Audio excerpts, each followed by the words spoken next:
রুটির সংমিশ্রণে বানানো হয় এই খাবারটা মাংসের সাথে কি যে মজা লাগে। মাংসের ঝোলে ডুবো ডুবো এই রুটির পিসগুলো খেতে উফ অসাধারণ লাগতেছিল। আমাদের নবীজি সাল্লাল্লাহু আলাইহি ওয়াসাল্লামের পছন্দের আরেকটা খাবার যেটার নাম হচ্ছে শারিত। আজকে এই শারিত বানানোর ফুল রেসিপিটা দেখে নিব। এটা বানানো খুব একটা কঠিন কিছু না, বাট একটু কয়েকটা টেকনিক মেনে এটা রান্না করতে হয়, তাইলে অসাধারণ লাগে খেতে। এখানে একটু হাড়ওয়ালা মাংসগুলো নিয়ে নিছি। হাড় টাইপ মাংসগুলো দিয়ে এই খাবারটা বানাইলে অনেক বেশি ভালো হবে। তো এখানে তেলের মধ্যে পরিমাণ মতো পেঁয়াজ কুচি দিয়ে দিলাম। পেঁয়াজ কুচিটা একটু নেড়ে চেড়ে নিয়ে এর মধ্যে দিয়ে দিতে হবে 2টা তেজপাতা, পরিমাণ মতো আদা রসুন বাটা। এই খাবারটা বানানো অনেক বেশি ইজি, তাই আমিও রেসিপিটা দেখা মাত্র নিজেকে আটকায় রাখতে পারি নাই। আর দেখতে এত লোভনীয় লাগতেছিল। আমার মাংসর জাতীয় যে কোনো জিনিস অনেক বেশি পছন্দের, আর এমন লোভনীয় খাবার দেখলে নিজেকে কি কন্ট্রোল করে রাখা যায় বলো। এখানে পরিমাণ মতো সব মশলাগুলো দিয়ে দিলাম, হলুদ গুঁড়া, মরিচ গুঁড়া, ধনিয়া গুঁড়া, জিরা গুঁড়া, হাত মতো লবণটাও দিয়ে দিছি। আর তারপর অল্প একটু পানি দিয়ে মশলাটাকে খুব ভালো মতো করে কষায় নিতেছি। পরবর্তীতে আরো একটু জিরা গুঁড়া দিয়ে দিলাম। জিরা গুঁড়াটা প্রথমে দেওয়া ভুলে গেছিলাম। আর দিয়ে দিলাম 1 চামচ পরিমাণ মাংসের স্পেশাল মশলা, যেটা কিনা আম্মু বাসায় বানায়। এই মশলাটার রেসিপি কিন্তু ফুল রেসিপি দেওয়া আছে পেজে। আর তারপর একটা টমেটো কেটে কুটে দিয়ে দিলাম। আর এখন এর মধ্যে দিয়ে দিলাম মাংসগুলাকে। অল্প একটু মাংস দিয়ে বানাইছিলাম, কারণ প্রথম দিন যেহেতু বানাইছি তাই ভাবতেছিলাম যে অল্প করে বানায় ট্রাই করে দেখি কেমন লাগে। আর আলহামদুলিল্লাহ এত মজা হয়েছিল সেটা তো তোমরা সামনে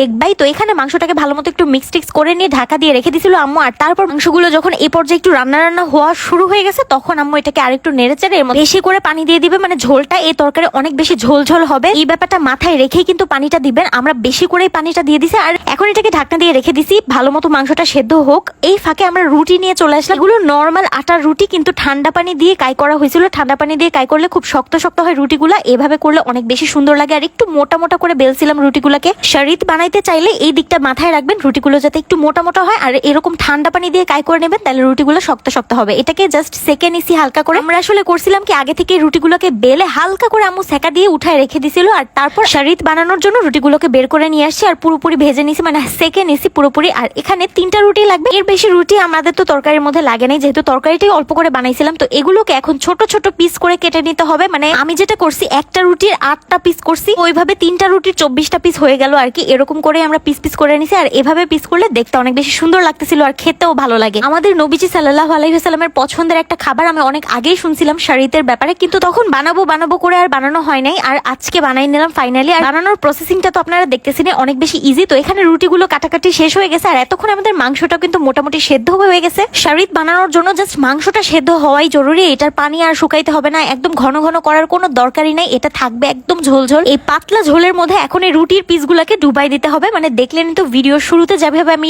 ছিটাই দিতেছিলাম রুটিগুলোকে তরকারির মধ্যে, এই সবটা রুটি তরকারিতে দেওয়ার পর তরকারির ঝোল যাতে শুকায় না যায়, এর জন্য কিন্তু এই তরকারিটা একদম পাতলা পাতলা করে ঝোল করে বানাইতে হবে। রুটিগুলোকে ঝোলের মধ্যে ডুবানোর পরে জাস্ট 2 মিনিট এভাবে একটু অপেক্ষা করছি। আর তারপর একদম ভালো মতো মিশাই নিছি, যাতে রুটিগুলোর সাথে ঝোলটা খুব ভালো মতো মিশে যায়। আর তারপর 3 মিনিট জাস্ট ওয়েট করতে হবে, যাতে করে তরকারিটা আর একটু ভালো মতো জাল হয়ে যায়। আর বাস আমাদের শারিত খাওয়ার জন্য একদম রেডি। তাড়াতাড়ি করে প্লেটে সার্ভ করে নিচ্ছি। আমার তো অনেক বেশি লোভ লাগতেছিল এটা দেখে দেখে, যে কখন রান্না হবে আর কখন খাবো। ইফতারের পর আমি দৌড়ে চলে গেছি শারিত ট্রাই করার জন্য। এটা আসলে অনেক বেশি মজার ছিল। দেখতে একদম সিম্পল লাগতে পারে, যে গরুর মাংসের সাথে রুটি তো আমরা সবসময় খাই, এটা আবার নতুন কি, বাট একবার রান্না করে ট্রাই করেই দেখবেন। আমাদের নবীজি সাল্লাল্লাহু আলাইহি ওয়াসাল্লামের পছন্দের খাবার বলে কথা, এমনি এমনি তো আর উনার পছন্দের খাবার হয়ে যায় না। জিনিসটা খেতে আসলে অনেক বেশি মজা। আমার তো ভাই এটা ফার্স্ট টাইম ট্রাই করা হয়েছিল, আর প্রথমবার যে কোনো জিনিসই খেতে অনেক বেশি মজা লাগে। আমার দারুণ লাগছে খেতে। আপনারাও একবার ট্রাই করে খেয়ে দেখতে পারেন। বানানোটা কিন্তু অনেক বেশি ইজি। আর গরুর মাংস আমরা কে না পছন্দ করি, এর সাথে রুটির কম্বিনেশনটা জোস।